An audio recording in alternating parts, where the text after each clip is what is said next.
ገዛ ገብርኄር ነው ስለ ታማኝ አገልጋይ ነው አሁን ይሄ ግን ፐርሰናሊ በሰው ስም ነው የተጠራው ነው ለዚህ ኒቆዲሞስ የግሪክ ቃል ነው በግሪክ ቃል ኒቆዲሞስ ማለት አሸናፊ ማለት ነው ድል አድራጊ ማለት ነው ሌላ ዓለም ሌላ ያልተዘጋጀበትን ያላሰበውን ከኒቆዲሞስ ዕውቀት ውጪ የሆነ ለአንድ ጊዜ የተዘጋህሊና ከሌለ ሚስጥር ይነገራል አሁን እኛ ስፒሪቹዋል ግሮዛችን መንፈሳዊ እድገታችን እየቀነሰ የሚመጣው የሆነ ነገር እናውቅና በቃ ዘግተን ቁጭ እንላለን እግዚአብሔር የዕውቀት ባለቤት የጥበብ ባለቤት ነው በየጊዜው ነው ዕውቀትና ጥበብ የሚሰጠው አንዳንድ ሰላምታዎች ሔዋን ያንን ሰላምታ ብታረጋግጥ ኖሮ ችግር ውስጥ አትገባም ነበር የሁላችን ሽፋን ሁላችን ራሳችንን እስክንጠረጥረው ድረስ ማንፈራው ማንነታችን ጎዶሎ አላችሁ ስንባል አንሰማ ኒቆዲሞስ ባለስልጣን ነው አዋቂ ነው ግን ጎዶሎ አውቋል ጎዶሎን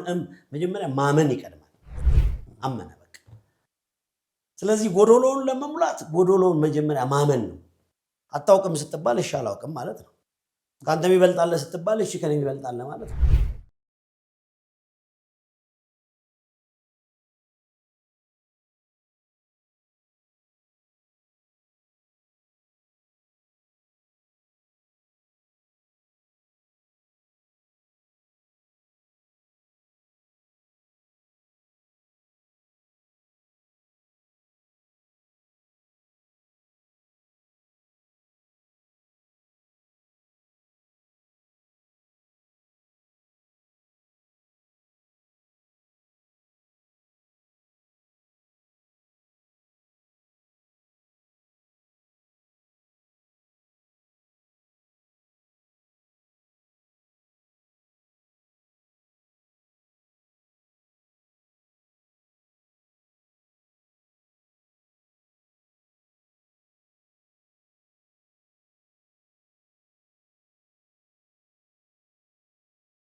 በስመ አብ ወወልድ ወመንፈስ ቅዱስ አሐዱ አምላክ አሜን። በአገራችን በኢትዮጵያና በመላው ዓለም ላይ የምትገኙ የተዋሕዶ ልጆች እንደየሰዓት አቆጣጠራችሁ እንደምን አደራችሁ፣ እንደምን ዋላችሁ፣ እንደምን እዚህ ሰዓት ደረሳችሁ። አሜን። ቸሩ አምላካችን ልዑለ ባሕርይ እግዚአብሔር ቅዱስ ስሙ ለዘላለም የተመሰገነ ይሁን።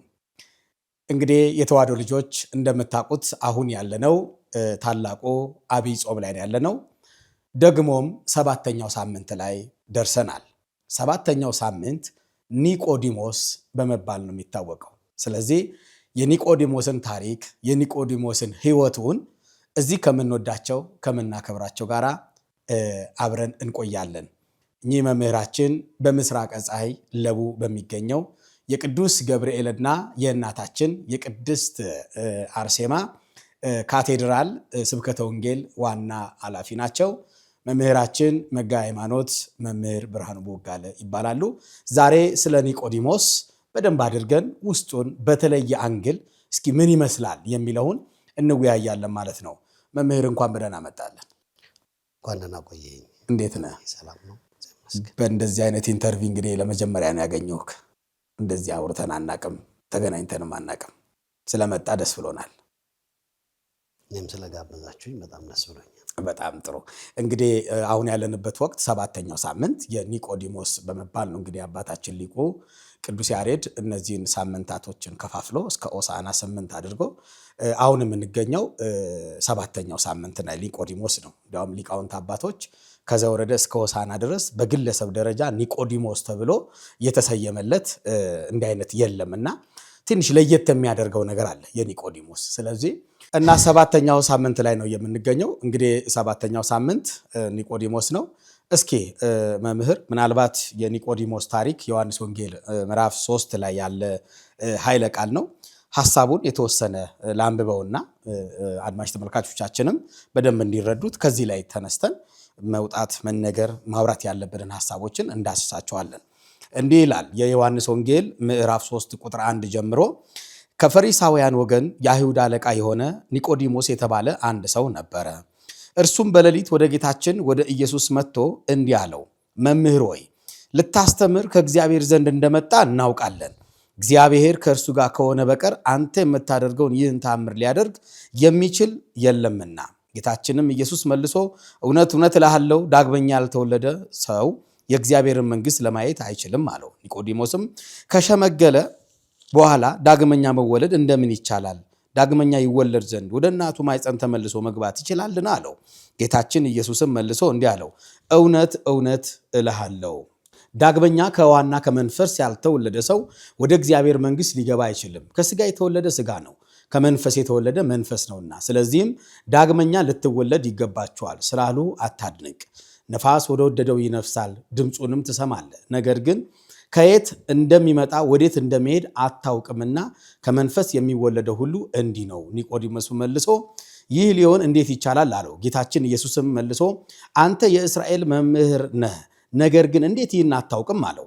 እውነት እውነት እልሃለሁ የምናውቀውን እንናገራለን፣ ያየነውን እንመሰክራለን፣ ነገር ግን ምስክርነታችንን አትቀበሉም ብሎ ጌታችን መድኃኒታችን ኢየሱስ ክርስቶስ የሚናገረው ትልቅ የወንጌል ክፍል ነውና መምህርዬ እዚህ ውስጥ አሁን እንግዲህ የኒቆዲሞስ ከክርስቶስ ጋር ያደረጋቸው ንግግሮች ሐሳቦች አሉና እስቲ በዚህ ውስጥ ስለ ኒቆዲሞስ አንተ ያየው ምልከታ አንተ የምትረዳበትን ነገርና ሥርዓተ ቤተክርስቲያን ምን ትላለች በዚህ ጉዳይ ላይ መምህር?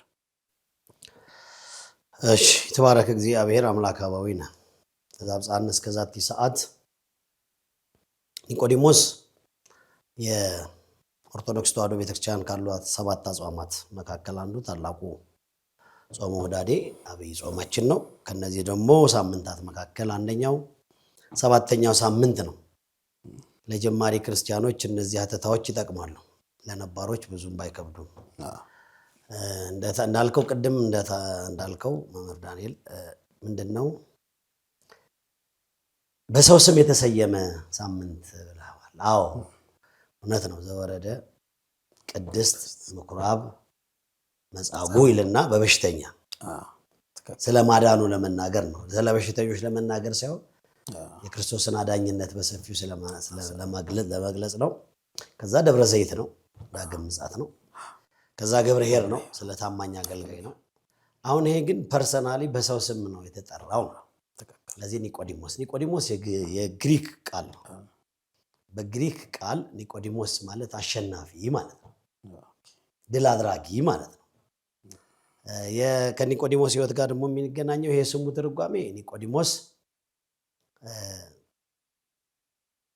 ቢያውቅም በአዋቂነት አዋቂ ነኝ ወይም በማወቅ እውቀት በሚያመጣው ትዕቢት ውስጥ ያለውን ስጋት ወይም ብዙ ጊዜ አዋቂዎች አይደሉም የሚያስቸግሩት፣ ያንን አስቸጋሪውን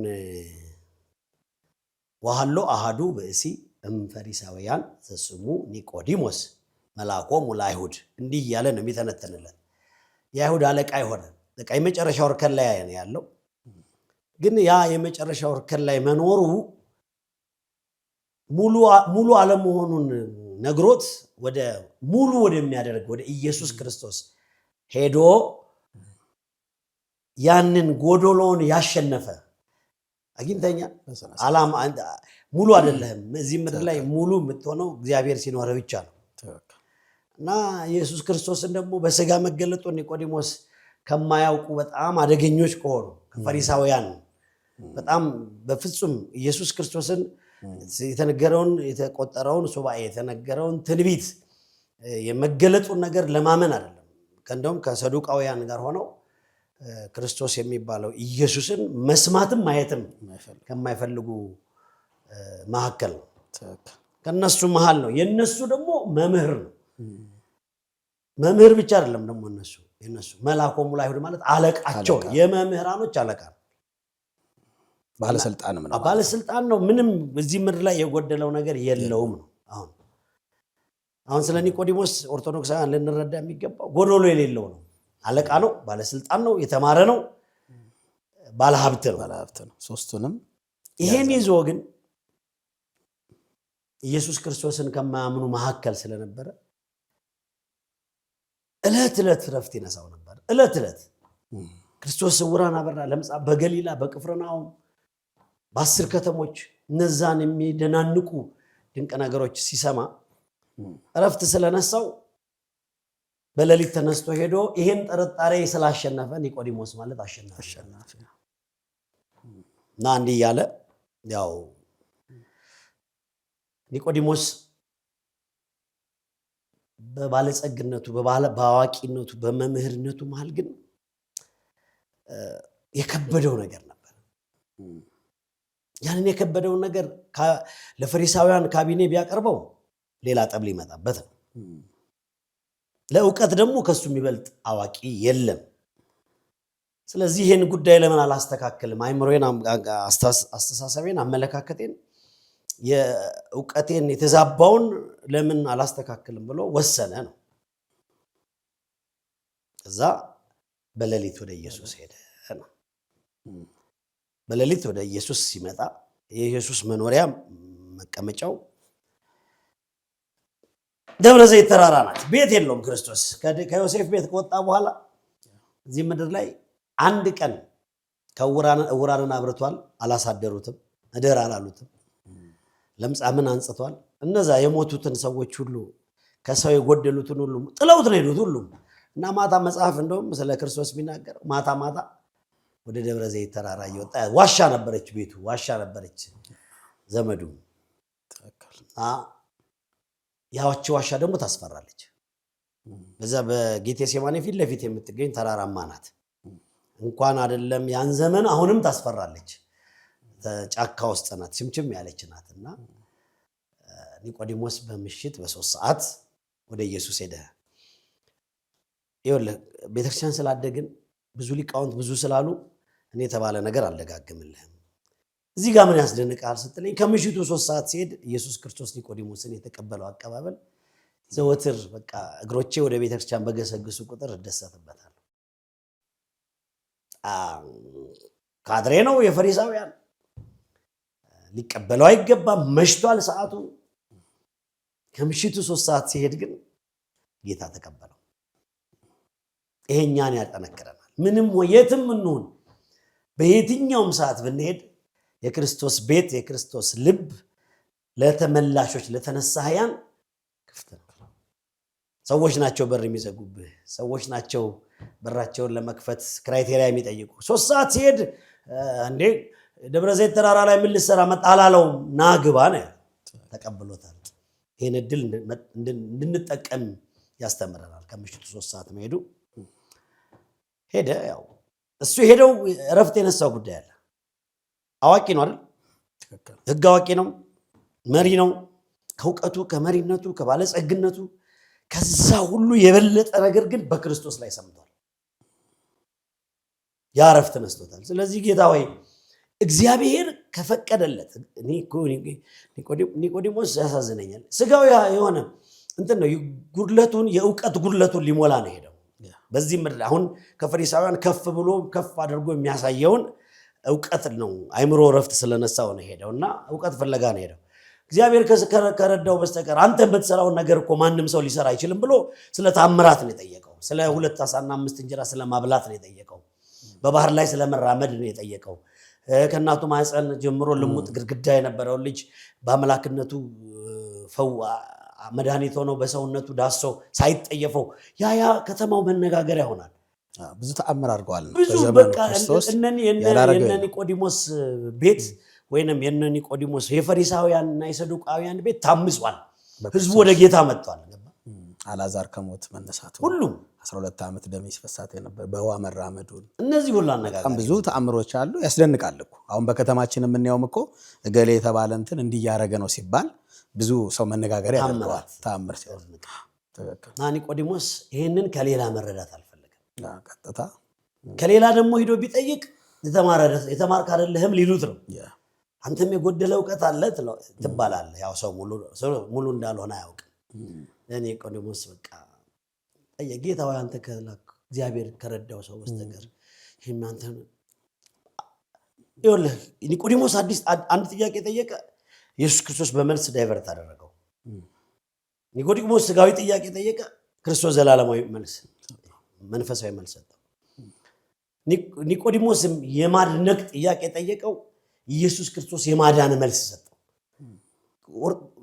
የኦርቶዶክሳዊ ወንጌል ልዩ የሚያደርጋት ለዚህ ነው። ኒቆዲሞስ ሰው ከውሃና ከመንፈስ ካልተወለደ በስተቀር እግዚአብሔር መንግስት ሊወርስ አይችልም። ሌላ ዓለም ሌላ ያልተዘጋጀበትን ያላሰበውን ከኒቆዲሞስ ዕውቀት ውጪ የሆነ ለአንድ ጊዜ የተዘጋ ሕሊና ከሌለ ሚስጥር ይነገራል። አሁን እኛ ስፒሪቹዋል ግሮዛችን መንፈሳዊ እድገታችን እየቀነሰ የሚመጣው የሆነ ነገር እናውቅና በቃ ዘግተን ቁጭ እንላለን። እግዚአብሔር የእውቀት ባለቤት የጥበብ ባለቤት ነው። በየጊዜው ነው እውቀትና ጥበብ የሚሰጠው። እንዴ ደነገጠ ኒቆዲሞስ። ጌታ ሆይ ምን ነካ? ሰው እንደገና ድጋሚ ወደ እናቱ ማፀን በመጽሐፍ ቅዱስ ውስጥ ካሉ ከባድ ጥያቄዎች አንደኛው ይሄ ነው። በጣም እንደ ጥያቄ አይደለም። ያው መምህር ነህ አንተም ያው ግን አንዳንድ የሐዲስ ኪዳን ጥያቄዎች የሚከብዱ ሄሉ በስርዓት ለምሳሌ ይህ እንዴት ያለ ሰላምታ ነው አለች ማርያም። ለቅዱስ ገብርኤል እንዴት ይመልሰው ገብርኤል? ጸጋ የሞላብሽ ሆይ ጌታ ካንቺ ጋር ነው፣ ደስ ይበልሽ የሚለው ሰላምታ እንዴት አይነት ሰላምታ ነው? ምክንያቱም በገብርኤል አቅም የሚመለስ አይደለም። ይሄ እሱ ደግሞ ትጠይቀኛለች ብሎ አላሰበም። እሱ የታዘዘውን ለመፈጸም ትንቢቱን ለመናገር ነው የመጣው። እሷ ግን ይህ እንዴት አይነት ሰላምታ ነው አለች። ከድንግል ማርያም ይሄን እንማራለን። አንዳንድ ሰላምታዎች ሔዋን ያንን ሰላምታ ብታረጋግጥ ኖሮ ችግር ውስጥ አትገባም ነበር። ሁለተኛው ደግሞ ሰላምታው ምን እንደሆነ ከነገራት በኋላ ምን አለችው? ይህ ነገር እንደምን ይሆንልኛል? ዘያምር በዚህ በምድር ላይ ሊሆን የማይችል ነው። ይሄንን ስትረዳ ነው በቃ ልበ ሙሉ ሆነ ኢየሱስ ጌታ ነው ማለት ትችላለህ። ይህ ነገር የማይሆነው ሆነ እሷ ውስጥ፣ በእሷ ላይ የማይታየው ታየ፣ የማይዳሰሰው ተዳሰሰ። 7 የሰዓት መጋረጃ በማህፀኗ ውስጥ ተጋረዱ ብለን የምንናገረው ጠይቃለች። ይህ ነገር እንደምን ይሆናል? ሊሆን አይችልም፣ ዓለም ከተፈጠረ ጀምሮ ነው። ስለዚህ ወደዚህኛው ሐሳብ ልምጣ። ኒቆዲሞስ ምን አለው ጌታ? እንዴት ከባድ ጥያቄ፣ ማንም ሊመልሰው የማይችለው ጥያቄ ነው። እውነት እልሃለሁ ሰው ዳግመኛ ካልተወለደ በቀር ሲለው ኒቆዲሞስ እንትን አለ ነው። ዳግመኛ መወለድ አለብህ ምንድን ነው የሚለኝ? ከዛ መልስ ሰጠው፣ አቀለለለት። እሱ ስለ ሪፕሮዳክሽን ስለመወለድ ሲያወራ ሰው ከውሃና ከመንፈስ ካልተወለደ በስተቀር ብሎ ስለ ጥምቀት አስተማረ፣ ስለ ዳግም ልደት አስተማረ። በጣም ወሳኝ የቤተክርስቲያናችን ምስጢራት ሁሉ ምንም ዳንኤል አሁን ቤተክርስቲያን በቃ ቤተክርስቲያን ማንኛውም እምነት ሊደርስባት የማይችለው ተዋህዶ የማይደረስባት ተዋህዶ ለድርድር የማትበቃው ተዋህዶ በሚስጥረ ስጋዊና በሚስጥረ ጥምቀት የቆመች ስለሆነች የትኛውም ምድራዊ ሐሳብ አይነቀንቃትም። ይህንን ነው እኛን ማስረዳት ያቃተን። አሁን ኒቆዲሞስ አዋቂ አይደለም። የእውቀት ሁሉ የበላይ እውቀት የሆነው ማንን ማወቅ ነው? ኢየሱስ ክርስቶስን ማወቅ ነው። ነገረ ስጋዩን ነገረው። የመዳን የመጀመሪያው መንገድ ምንድነው? ጥምቀት ነው። ስለ ጥምቀት ነገር መሰረቱ ቁልፍ ነው። ይሄ ከኒቆዲሞስ የምናገኘው ኒቆዲሞስ ሚስጥረ ጥምቀትን የተረዳንበት ሚስጥረ ጥምቀትን ዛሬ በግልጽ እንድንረዳ ይሄን የመሰለ ጥያቄ ይዞ የቀረበልን የስጋን ሐሳብ በመንፈሳዊ ሐሳብ ያሸነፈ ስለሆነ ኒቆዲሞስ ማለት አሸናፊ ነው። ይሄንን ያሸነፈው አይተዋል። አዋቂ ነው፣ ባለጸጋ ነው፣ ባለስልጣን ነው። ግን የሱ ዕውቀት ክርስቶስን ከማወቅ ውጭ ስለሆነ ክርስቶስን በማወቅ ክርስቶስን ማወቅ አዲስ ፍጥረት አዲስ ሰው በመሆን መኖር አዋቂነት አዲስ ሰው መሆን በአዲስ ኪዳን አዲስ ሰው ማለት ክርስቶስ ኢየሱስን ማወቅ ይሄንን በጣም መምህር የዚች ጋር ትንሽ መዳሰስ ያለብን ነገር አለ። ምንድነው ይሄ በተለይ ምስጢረ ጥምቀት የምንለው አሁን በቤተክርስቲያናችን ጥምቀት 3 አይነት ናቸው። አንደኛው ሰዎች በአጋንንት ሲታመሙ እንዲህ ለበረከት የሚጠመቁት ጥምቀቶች አሉ። ምክንያቱም አድማጭ ተመልካቾቻችን መለየት ስላለባቸው ነው። ሁሌ ጥምቀት በመጣ ቁጥር ብቻ አይደለም ይሄንን ሐሳብ ማንሳት ያለብን። ስለዚህ ይሄ ጥምቀት አለ በየቤተክርስቲያኑ በየገዳማቱ በየኩክየለሽ ማርያም ምንድናቸው ጅሩ አርሴማ የተለያየ ቦታ ብቻ እንዲህ የሚባሉ ቦታ ሰው ሄዶ ይጠመቃል። ያ የበረከት ወይም ደግሞ ከተያዙበት በሽታ ለመዳን የሚደረግ ጥምቀት ነው። ሁለተኛው ደግሞ የጌታ ጥምቀት በዓመት አንዴ የምናከብረው ነው። ያ ጥምቀት ማለት ነውና ይሄ ግን የምስጢራት ሁሉ መግቢያ ሰው ምስጢረ ንስሐን ለመቀበል ቅዱስ ሥጋውና ደሙን ለመቀበል አስቀድሞ መጠመቅ አለበት። ቁልፍ ነገር ነው። እንዲያውም አንድ ሊቅ ምን አሉ? ይሄንን የዮሐንስ ወንጌል ምዕራፍ 3ን ገና በ40 እና በ80 ቀን እያለን እንሰማዋለን። ልጆች ሕፃናት ብንሆንም መንፈሳችን ግን ይሰማው ነበር። ከልጅነት ጀምሮ ስንሰማው የመጣንበት ምክንያቱም ክርስትና ሲነሳ ወንድም ይሁን ሴት ልጅ የሚነበበው ይሄ ስለሆነ ማለት ነው። ስለዚህ እቺ ምስጢረ ጥምቀትን እንዲያው በተወሰነ መንገድ ብናነሳው ምክንያቱም የእግዚአብሔር ልጅነት የሚያሰጥ ነው። ከአብራ ከመንፈስ ቅዱስ ከማይጸን ዮርዳኖስ የምንወለድበት ነውና እቺኛዋን ትንሽ ምስጢረ ጥምቀትን መምህር እንዲያው ብንዳስሰው ብዬ ነው። ቁልፉ ነገር ስለሆነ ስላልከኝ ብዬ ነው። መልካም። አዎ ምስጢረ ጥምቀት እንደው አዲስ አድማጭ ስላለ ደጋግመዋለን እንጂ የቤተክርስቲያኒቱ ትልቁ ትምህርቷ ምስጢረ ሥጋዌ ምስጢረ ጥምቀት ያለ እስከ ትንሣኤ ሙታን ያለ ይሄዳል። 5 አዕማደ ምስጢራት ናቸው። በኒቆዲሞስ በቃ ጥምቀት ከውሃ በመጠመቅ በኢየሱስ ክርስቶስ ስም በአብ ወልድ በመንፈስ ቅዱስ ስም በመጠመቅ ወንዶች በ40 ቀን ሴቶች በ80 ቀን የምናገኘው ከመንፈስ ቅዱስ የመወለድ የልጅነት ጥምቀት ነው። ኒቆዲሞስ አሁን ዕውቀትህ አይደለም የሚያኖርህ ነገ ስትጠመቅ ነው የምትድነው አዲስ ስርዓት እየተሰራልህ ነው እያለው ብሉይ ተሸክመ የመጣኸው መሰላል ነው ያደርስሃል። እዚህ ጋር ነው የሚያደርስ አዲስ ኪዳኑ የአዲስ ኪዳኑ ጌታ ኢየሱስ ክርስቶስ ጋር ነው የሚያደርስ። ስለዚህ ለዚህ ደግሞ አዲስ ስርዓት እየተሰራልህ ነው እያለው ስለ ጥምቀት ነው ያስተማረው። አዲስ ኪዳን ምስጢረ ጥምቀት የአዲስ ኪዳን ስጦታችን ከምን ከስጋ ከግርዛት ነበር መገረዝ ነበር አይደለም። አብርሃም የተሰጠው ቃል ኪዳን ስለዚህ በአዲስ ኪዳን ደግሞ በጥምቀት ተቀይሯል። ሰዎች ለምን የቤተክርስቲያን ትምህርት ፕሮሰስ እንደሚሆንባቸው አይገባንም። ማቴዎስ ወንጌል ላይ ለመድረስ መጀመሪያ ኦሪት ዘፍጥረትን ማንበብ አለብን።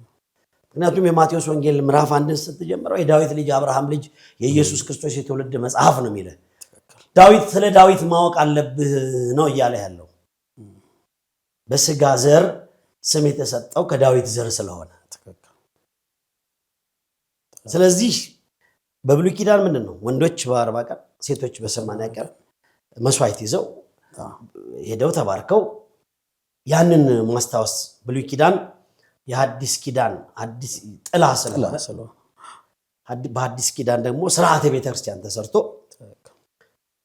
ለክፋት ከመድረስ በፊት ለኃጢአት ከመድረስ በፊት በብሉይ ኪዳን አስተዋሽነት በሐዲስ ኪዳን ተፈጻሚነት ወንዶች በ40 ቀን ሴቶች በ80 ቀን ከውሃ ከመንፈስ ቅዱስ ከማኅፀነ ዮርዳኖስ ከአብራ ከመንፈስ ቅዱስ በአንብሮተ እድ ንሳ ይልበታል። ንሳ መንፈስ ቅዱስ ይለዋል። ያ ካህኑ ላይ ያለው መንፈስ ቅዱስ ልጁን ከመንፈስ ቅዱስ እንዲወለድ ኖርማል ውሃ በአብ ወልድ መንፈስ ቅዱስ ስም ቅዱስ ውሃ ነው። ያ ሁላ ጸሎት ተደርጎ ዝም ብለው ዋና በመግባት አይደለም፣ ሻወር በመግባት ገንዳ ውስጥ ሄደ በመዘፈቅ አይደለም፣ ወደ ጎን እንድንሄድ አይደለም። ያ ውሃው ራሱ ጸሎቱ ነው ልጅነት የሚያሰጠው። ይሄ ደግሞ የሚሆነው በምንድን ነው? በእምነት ነው።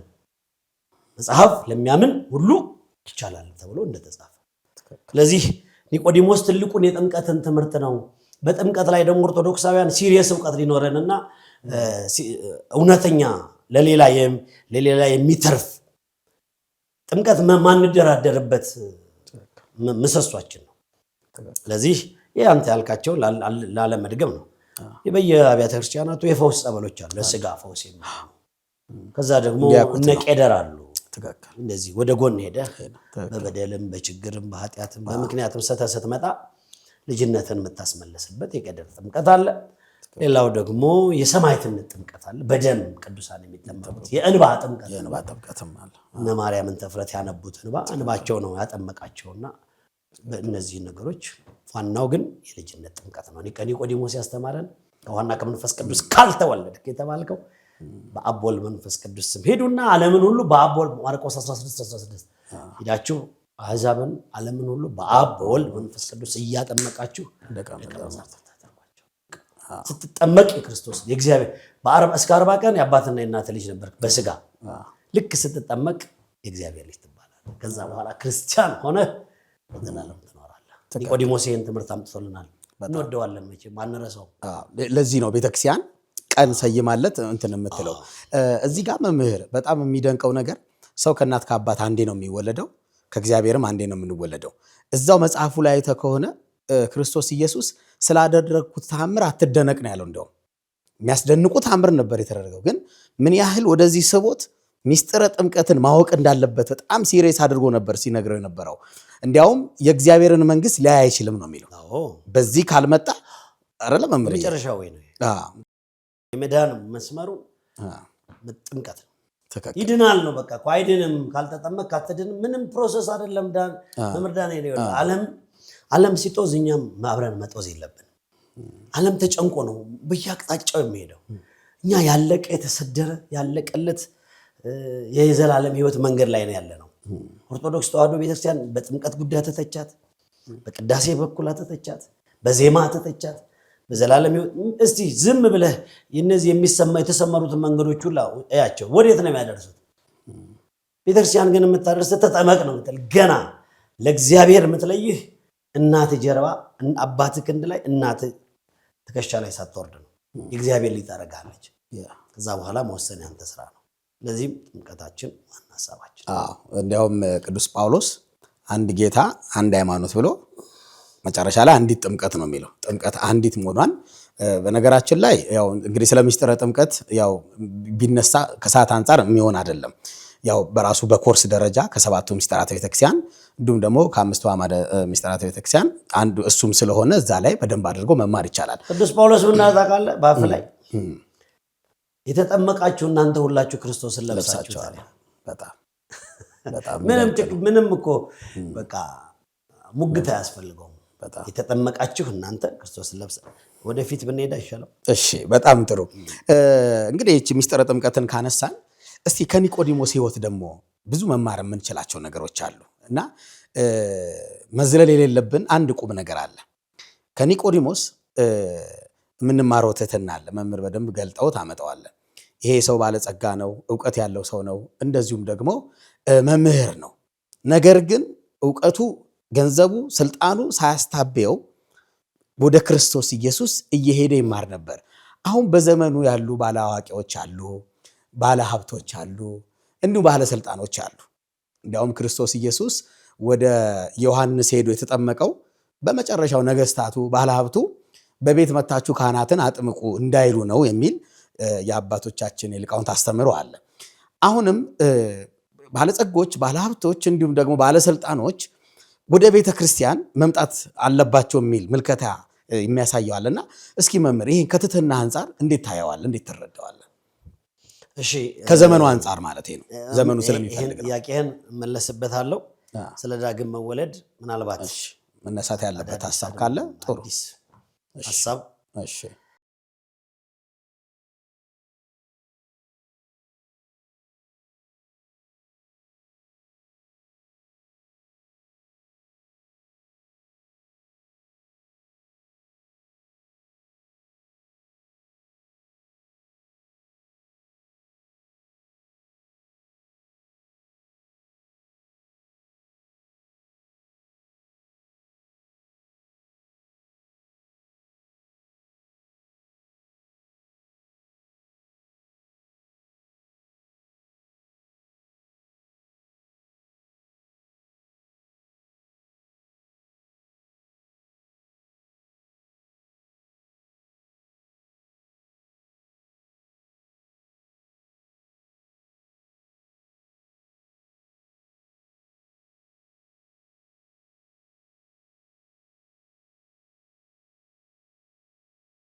የሃይማኖት ጎራ ለማስያዝ ሀገርን እንደዚህ አይነት የዘመን መጨረሻ ታሪ ነጋሪ ያህል ሚዲያ አይነት ሰዎች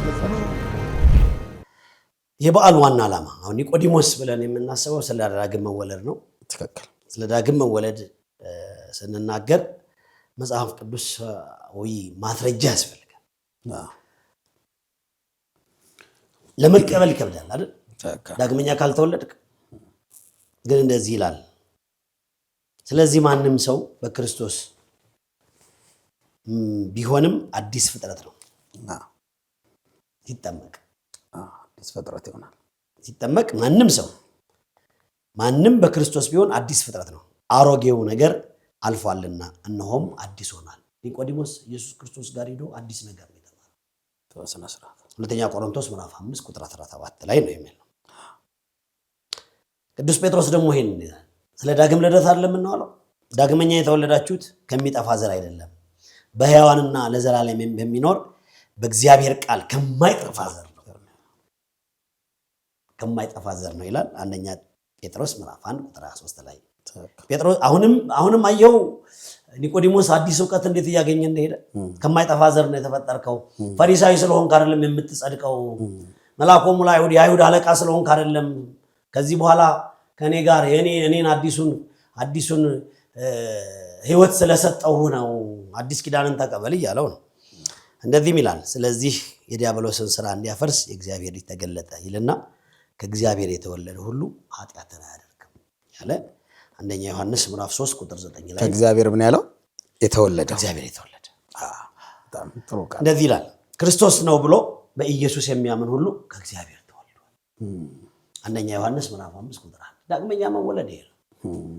ቆንጆ ሐሳብ ነው። ይቀጥላል። ቅዱስ ጳውሎስ ለቲቶ በጻፈው መልእክቱ እንደ ምሕረቱ ብዛት ለአዲስ ልደት በሚሆን መታጠብና ጥምቀት ያልካት ቅድሟችን እንደ ምሕረቱ ብዛት ለአዲስ ልደት በሚሆን መታጠብና በመንፈስ ቅዱስ መታደስ አዳነን እንጂ እኛ ስላደረግነው በጽድቅ ስላለው ስራችን አይደለም። ቲቶ ምዕራፍ 3 ቁጥር 5 አዲስ መታጠብ በመንፈስ ቅዱስ መወለድ። አሁን ሰው ክቡር ነው የሚያሰኘው ከመንፈስ ቅዱስ ሲወለድ ነው። የመጨረሻ ሐሳብ ልጨምርልን። በክርስቶስ ኢየሱስ አዲስ ፍጥረት መሆን ይጠቅማል እንጂ መገረዝ ወይም አለመገረዝ አይደለም። ገላትያ በጣም ጨቅጫቆች ነበሩ። የገላትያ ሰዎች ጥያቄ የሚያበዙት በተለይ በጥምቀት ላይ በምስጢረ ሥጋዌ ላይ ክርስቶስ ኢየሱስን እነ ጳውሎስ ለመስበክ የገላትያ ሰዎች በጣም አስቸግሯቸው ነበር። በቃ ጳውሎስ የሚያምን ይድናል ሲላቸው እጅ አወጡና ግርዛት እንዴት ነው ብለው ይጠይቃሉ። ወደኋላ 300 ዓመት 3000 ዓመት ወደኋላ ተመልሰው በቃ በክርስቶስ ኢየሱስ አዲስ ፍጥረት መሆን እንጂ መገረዝ ወይም አለመገረዝ ባትገረዝም አትኮነንም፣ ብትገረዝም አትጸድቅም። ይበቃናል። በጣም ቆንጆ እይታ ነው። የሁለተኛው ሐሳብ አሁንም በጣም ጥምቀት ላይ መቆየት ፈልገሃል። ጥሩ ነው። ምንድነው ቤታቸው ሄደው አጥምቁን ይላሉ። ከዛስ አይ ነው ዮሐንስ ኢየሱስ ወደ ዮሐንስ ለምን ሄደ? ትክክል። ለጥምቀት ክብር እኮ እየሰጠ ነው። አዲስ ኪዳን እየሰራ እኮ ነው። የዛሬው አሁን አንተ ዝም ብለህ ባለጸጎች ባለስልጣኖች አልከኝ እንጂ አሁን ቤታቸው ሄደን አጥምቀናቸው ነው ልጆች ባደረግናቸው። ሸሽቷል እኮ። ለምን እንደሸሹ ታውቃለህ? እንዴት ሕፃን ልጅ በቀዝቃዛ ውሃ ይጠመቃል ብለው የሚያምን ትውልድ ፈጥረናል።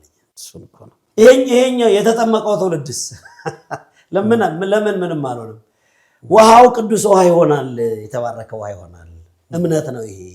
ከኒቆዲሞስ የምንማረው ትህትና አለና እስኪ በዚህ ዙሪያ ደግሞ ምን ትላለህ? ኒቆዲሞስ ሶስቱንም ነገር የያዘ ሰው ስለሆነ ማለት ነው። ኒቆዲሞስ ጉዳይ ላይ ለመሰለ መምርዬ እቺን እንድገልጣት የምፈልገው በጣም እናቃለን ብለው በእውቀት የሚታበባሉ በዚህ ሰዓት በዚህ ዘመን ባለን ሀብት በሚል የሚመኩ ሰዎች አሉ። ይሄ መነገር ስላለ ኒቆዲሞስ እንዳልከው ከእግዚአብሔር ልጅነት ከመማሩ ውጪ የሱንም ደግሞ ትህትና እንዴት አዋቂ ይሆን እንዳላዋቂ ሆኖ የሚያደርጋቸውን ነገር ምናልባት ወደ በኋላም ትመጣልኝ ይሆናል አላቅም። ዮሐንስ 7 ላይ ያለውን እንዴት ስለ ክርስቶስ ሲናገር ሲከራከር እንደነበረ እሱን ትመጣልኛለህ። እስኪ ስለ ትህትናው እንዲያው መዳሰስ አለብን።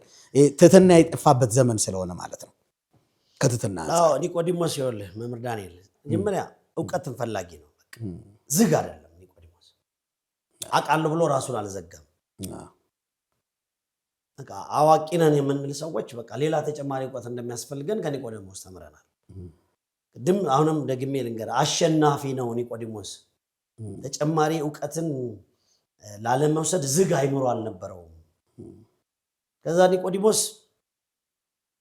ነገሮችን ማጣራት ይፈልጋል። ከየት ከስሩ የጉዳዩ ባለቤት ማን ነው? ኢየሱስ ክርስቶስ። ጉዳዩን ፍለጋ ማን ጋር ሄደ? እሱ ጋር። በቃ ሌላ ወደ ሶስተኛ ወገን መሄድ አይጠበቅብህም አንድ እውነት ጋር ለመድረስ። ኢየሱስ ክርስቶስ እውነት አይደል? እውነትን ፍለጋ ጴጥሮስን ማስጠራት ይችል ነበረ፣ በጎን እንድርያስን ማስጠራት ይችል ነበረ።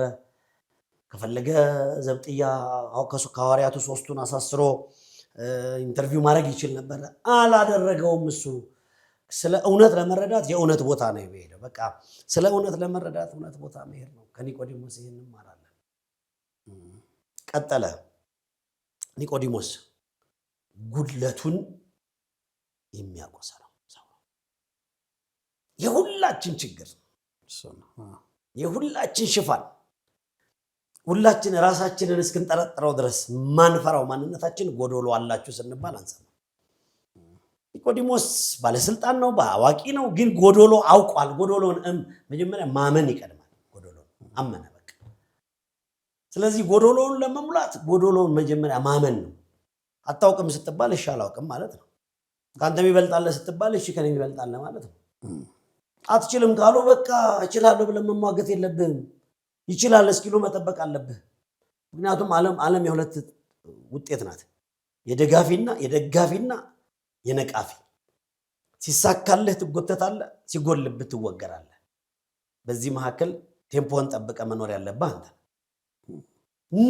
እውነት ይዘህ እውነትን ሊቀሙ ሲጋጋጡ ሲመጡ መረጋጋት አለ። እውነተኛ ብለህ መገደደር የለብህም። መጽሐፍ ምን አለ? እውነት ራሱ አርነት ያወጣችኋል ተብሎ ተጽፏል። እና ኒቆዲሞስ ሌላ ወይ አልተጠቀመም ነው የምነግርህ። ጉድለቱን አመነ። ጉድለቱን ለመሙላት ምቹ ጊዜ ሲጠብቅ ቀን ቢሄድ ባለስልጣኖቹ እንደሚሆን የሚያደርጉትን ታውቃለህ። ከሰው ጋር ቢሄድ ሚስጥሩ እንደሚወጣ ያውቃል። ሄዶ ደግሞ እንደምንም ተሽለውልቆ ልብሱንም ቀይሮ ምናምን ጥያቄ ቢጠይቅም እንደ መልአኮሙ ለአይሁድ አዋቂ አይደለም ወይ ገና የማያውቅ ነው እንደሚመራን ይሉት ነው። የእሱ አዋቂነት ሊቀር ነው። መምህር የሚባለው ሊቀርበት ነው። አቶ ሊሆን ነው ከመምህርነት።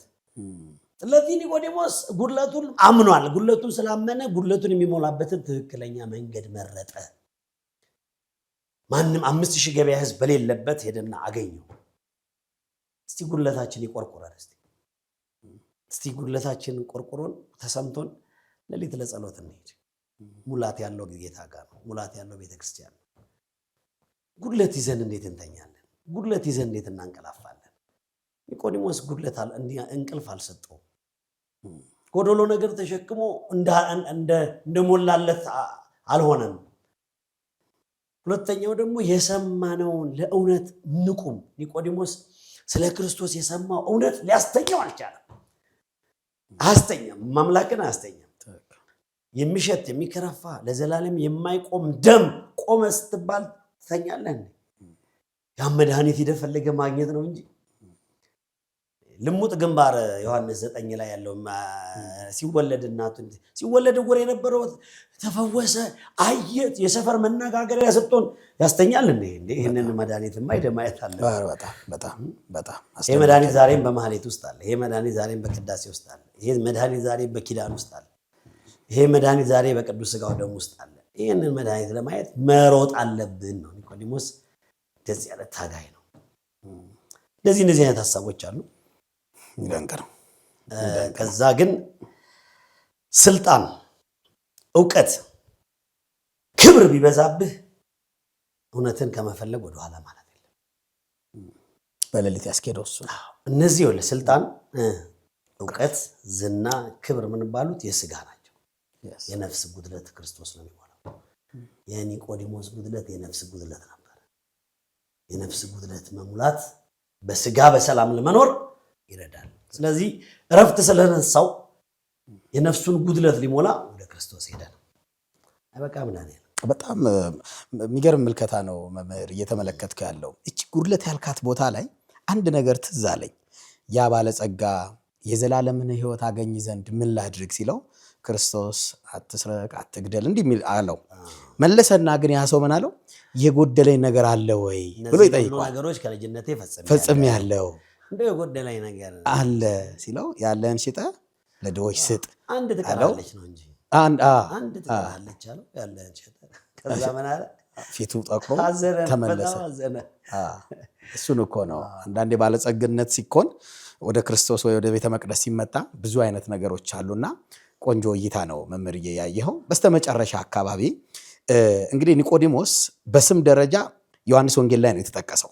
አንድ ነገር ልጨምርልህ። እሺ መምህር። አንድ ነገር አስፈራኸኝ፣ ወደ አቅጣጫ ወደ እንደሚያው ስለሆነ እሺ። ከኒቆዲሞስ እኔ የተረዳሁት ማለት የገባኝ ነገር እሺ፣ ጉድለትህን ሊሞላልህ የሚችለውን አካል ለይቶ ማወቅ፣ እሱ በጣም ወሳኝ መሰረት ነው። አወቀ። ኢየሱስ ክርስቶስ የጉድለቱ ሙላት እንደሆነ አውቋል። አሁን የዚህ ዘመን ላይ ኢየሱስ ክርስቶስን የጉድለት ሙላት ነው ብሎ መቀበልና እንደፈለጉ መሆኑ አይደለም። ኢየሱስ ክርስቶስ ሙላት ኢየሱስ ክርስቶስ የእግዚአብሔር ልጅ የድንግል ማርያም ልጅ ሆኖ የሚመለክበት ቦታ ላይ የጉድለቱ ሙላት መኖሩን ማወቅ ነው ያለው። እሺ፣ በጣም ጥሩ ምልከታ ነው መምህርዬ። እንግዲህ እንዳልኩ በዮሐንስ ወንጌል ላይ ስለ ኒቆዲሞስ ዮሐንስ ወንጌል ምዕራፍ 3፣ ዮሐንስ ወንጌል ምዕራፍ 7 እና ዮሐንስ ወንጌል ምዕራፍ 19 ላይ ነው ኒቆዲሞስ በደንብ የተገለጠው።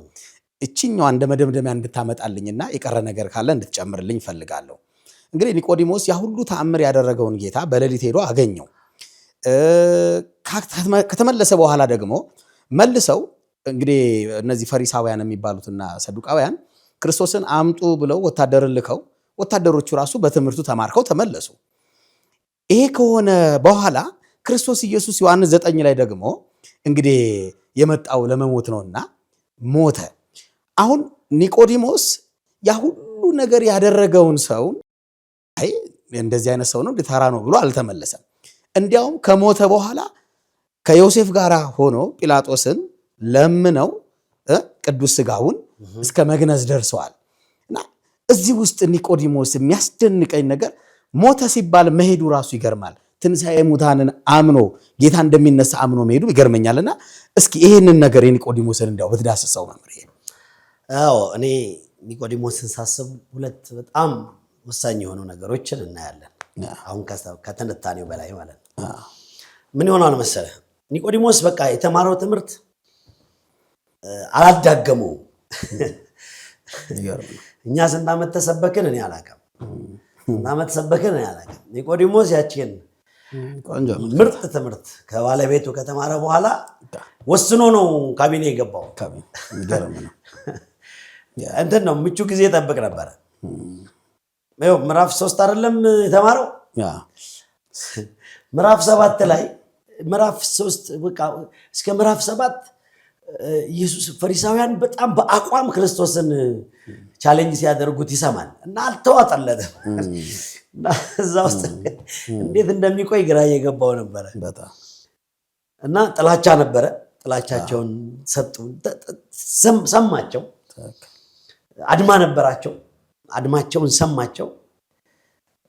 በእውነት እኔ ኒቆዲሞስ በረከቱ በሁላችን ላይ ይደርብን። እኔ እንዴት እንደታገላቸው ሳስበው ክርስትና በቃ ሲለካ ከኒቆዲሞስ በኩል ሲሆን ደግሞ ያጠነክራል። ምን መሰለህ? ምዕራፍ 5ም ተሳደቡ። ምዕራፍ 6 ላይማ ሥጋዬን ብሉ ደሜን ጠጡ ሲላቸው በቃ ተባበሩ። አምስቱም ካቢኔዎች ፈሪሳውያን፣ ሰዱቃውያን፣ እነዚህ ጠቅላላ አምስቱም የአይሁድ ካድሬዎች ብሎ ሥጋችንን ብሉ ደሜን ጠጡ እያለ በቃ አንዴ እውነተኛ መሆን ይከብዳልሽ፣ እውነትንም መቀበል ይከብዳልሽ። እንዴት እውነተኛን ታሳድዳለህ? ምዕራፍ 7 ላይ ካቢኔ ተቀመጠ የፈሪሳውያን።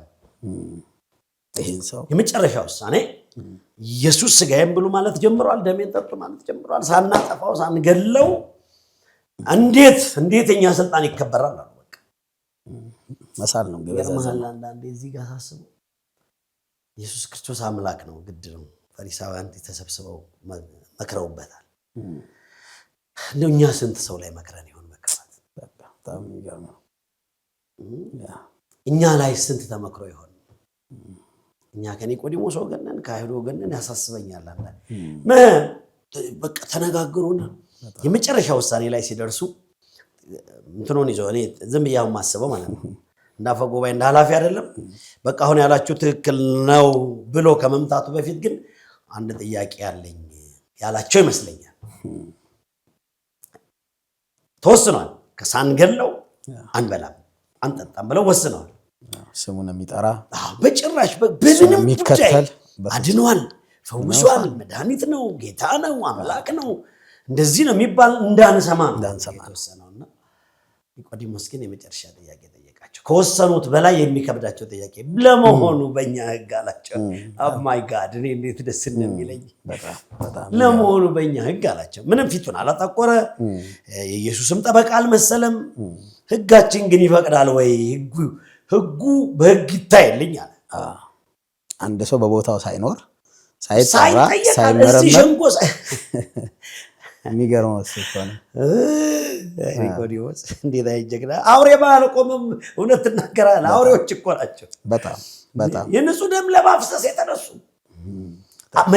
መድኃኒትን ለመግደል የወሰኑ ምን አይነት ስልጣናቸውን የሚወዱ ምን አይነት ሆዳቸውን የሚወዱ ምን አይነት ክብራቸውን የሚወዱ ምንም አላረጋቸውም በመቅደስ ሹመት ስጡኝ አላለ እኔን ያልተከተለ አይድንም አላለ አንተ እንደዚህ እውነት ይመራል በጣም ይገርም ነው ኒቆዲሞስ ነው አላቸው ለምሳሌ የዛን ቀን ከተፈረደ ኒቆዲሞስ ያን እውነት ሊያጣ ነው ገባ በማታ ሄዶ የተማረውን እውነት ያሸነፈው ስልጣን እንደገና ሊያሸንፈው ነው ገባ አግኝተኛል የተመለሰ ማለት ኢንተርፕሬቴሽኑ ገብቷል በስነ ስርዓት ስለዚህ በዛን ቀን ባይሆን ኖሮ ኒቆዲሞስ ይቀጥል ነው ብድግ አሉ በቃ አንተ ከሱ ወገን እንደውም ነገሩ የገሊላ ሰው ነው መምህራን ወዲያው ስልጣኑን ወዲያው ክብሩን ወዲያው አለቅነቱን ሁሉ ደምስሰውታል እውነተኛ ስትሆን እንደዚህ ነው በጣም ብዙ ነገር ልታጣላል ስለ እውነት ስትል ኒቆዲሞስ ያኔ ነው በቃ ከነሱ ከፈሪሳውያን ሸንጎ የወጣው በክርስቶስ ሰማዕት ለመሆን የወሰነው ያኔ ነው እንዲህ ነን ወይ ነው አሁን ከኒቆዲሞስ እንዲህ አይነት ሰዎች መሆን አለብን የመጨረሻው ሰዓት ላይ ከእውነት ጋር መቆም አለብን በአንተ ምክንያት የንጹህ ደም መፍሰስ የለበትም በአንተ ሆድ መሙላ በማይሞላ ሆድህ በማይበቃው ፍላጎትህ መጠን በሌለው ምኞቴ የምስኪኖች ህይወት የደጋጎች ታሪክ መበላሸት ያለበት አይመስልም እንደዛ ኒቆዲሞስ ስማርት ነው የሚያሰኘው በጣም ይደንቅ እዛ እንዳልከው 19 ላይ ዋጋ ከፈለ እኔ እንደውም የተጠና ነገር ስለሌለ ነው እንጂ ከዛ በኋላ ሸንጎ የገባ አይመስለኝም ከስልጣኑን ሪዛይን አድርጎ እንደማናቸው እንደሳቸው ስልጣኑን በፈቃዱ የለቀቀ ነው ይመስለኝ ለሱ ማሳያ እኮ ደፍሮ ጲላጦስ ፊት መቆሙ ራሱ ጲላጦስ ፊት ቆመ ሄዶ ለመነ ከዛ የኒቆዲሞስ ፍቅር እስከ መስቀል ድረስ ነበር ይሄን እውነት ስትረዳ እንዲህ አይነት ክርስቲያን ነው ማለት ነው እዚህ ላይ ያይዘው መምርዬ እንደው እየተቀለልን ስለሆነ እዛ ቦታ ላይ ቀራንዮ ላይ ደቀ መዛሙርቱ እኮ ራሱ ከዮሐንስ በስተቀርና ከእናታችን ድንግል ማርያም በስተቀር እኮ የሉ ማን አለ ነው ጲላጦስ ጋር እኮ ነው ሄደው ቤተ መንግስት ሄዶ በቃ አየ ነው በቃ እነዚህ ያለ መድኃኒት ነው በቃ አምነንበታል ግን በቃ ምንም ማድረግ አይቻልም ክቡር ስጋውን ስጠኝና በክብር ላሳርፈዋል እስከ መጨረሻ ሄደ ማንም ሊደፍር በማይችልበት ሰዓት እሱ እኮ ነው ከነ ጴጥሮስ እምነቱ በልጧል የለም በጭሄት ተገናኝተው ነው ሁሉ ተበትኗል ነው የሚለው እሱ ግን ያ እውነት ገባ የሚገርም ነው ዳግመኛ ሰው አድርጎታል አዲስ ፍጥረት በክርስቶስ ስለሆነ ሄዶ አስፈቀደው በክብር አሳረፈው ያው ቤተክርስቲያን ዛሬም ታስበዋለች ሃሌሉያ ዮሴፍ ኒቆዲሞስ ዘወለ ስጋ ከያለች ከትንሳኤ እስከ በዓለ ሃምሳ መጨረሻ እድሜ ልኩን ስትጠራዋለች ታከብረዋለች ኒቆዲሞስም በሰማዕትነት እንዳረፈ በክብር እንዳረፈ ቤተክርስቲያን ታስተምራለች። ቤተክርስቲያን አስተምሯል። ከዛ በተጨማሪ ግን አባቶቻችን እንደዚህ የሚል ትምህርት አላቸው። የሉቃስ ወንጌል ምዕራፍ 24 ከቁጥር 1 ጀምሮ እንደምናነበው ይሄ በሆነ በሶስተኛው ቀን በሌሊት ሉቃስና ቀሌዮጳ የሚባለው ኒቆዲሞስ ነው ብለው ያስተምራሉ አባቶቻችን የተነጋገሩ መንገድ በኤማውስ።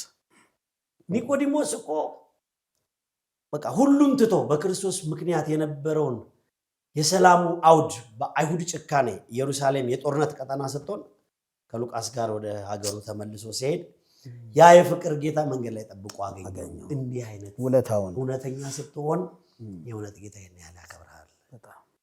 ኒቆዲሞስ ከሉቃስ ጋር ሆኖ ያው አይኑ በመንገድ ላይ እንደገና ያለቅስ ነበር። አንተ ሀብታም ሆነ ታለቅሳለህ። ለካ ሀብታሞች ሆነው ባላቸው አሉ። ሀብታሞች ሆነው ሩሩሃን አሉ። ባለስልጣን ሆኖ ለካ የክርስቶስ ፍቅር የሚገዛው አለ። ሹመኛ ሆኖ የክርስቶስ ፍቅር እኛ እኮ አሉን እኮ ኪዳን የሚያደርሱ ቅዳሴ የሚያስቀድሱ የሚቆርቡ ሁሉም አሉ። ስልጣን ሰንሰለት ሆኖ አስሮ ያላስቀመጣቸው አሉ። እነሱም በዚህ አጋጣሚ በኒቆዲሞስም እናመሰግናቸዋለን።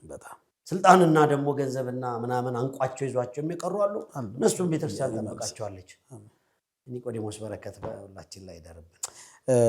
መጋቤ ሃይማኖት መምህር ብርሃኑ ወጋለ እግዚአብሔር ይስጥልን። እንግዲህ ይህ ሳምንት አድማጭ ተመልካቾቻችን ኒቆዲሞስ ነው። ከዛ ሆሳዕና ነው የሚገባው። እንግዲህ ቅዳሴው፣ ምስባኩ፣ ወንጌሉ ሁሉ ነገር ኒቆዲሞስን የሚያነሳ እንዲሁም ደግሞ ጥምቀትን የሚያነሳ ነውና እንግዲህ በሚቀጥለው ደግሞ እግዚአብሔር ቢፈቅድ ቢወድ ሆሳዕና ነው የሚገባው።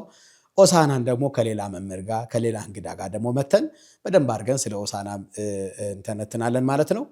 መምህር አክብረህን ስለመጣ ጊዜን ሰውተህ ስለመጣ እንደው በእግዚአብሔር ስም እናመሰግናለን። ዛሬ ብቻ ያንተም በዚህ ምንተው አይደለም፣ በሌላ ፕሮግራምም አድማጭ ተመልካቾቻችን ይደገም ማለታቸው ስለማይቀር በሌላ ደግሞ ፕሮግራም ከቻለን በእማማቱ አንዱን ቀን እንደው መተን ወይ ሰኞን ወይ ረቡዕን ወይ ሐሙስን ይዘን በደንብ አድርገን መወያየት የምንችልበትን ነገር እንደው ፈቃዶ ቢሆን ብናደርግ አሜን። መምህር እናመሰግናለን። አድማጭ ተመልካቾቻችን እንግዲህ የነበረን ቆይታ ይህንን ይመስል ነበረ። በቀጣይ ሳምንት ደግሞ ከሌላ መምህር ጋር እንዲሁ እንገናኛለን። የእግዚአብሔር ቸርነት የድንግል ማርያም አማላጅነት አይለየን። ይቆየን። ወስብሐት ለእግዚአብሔር።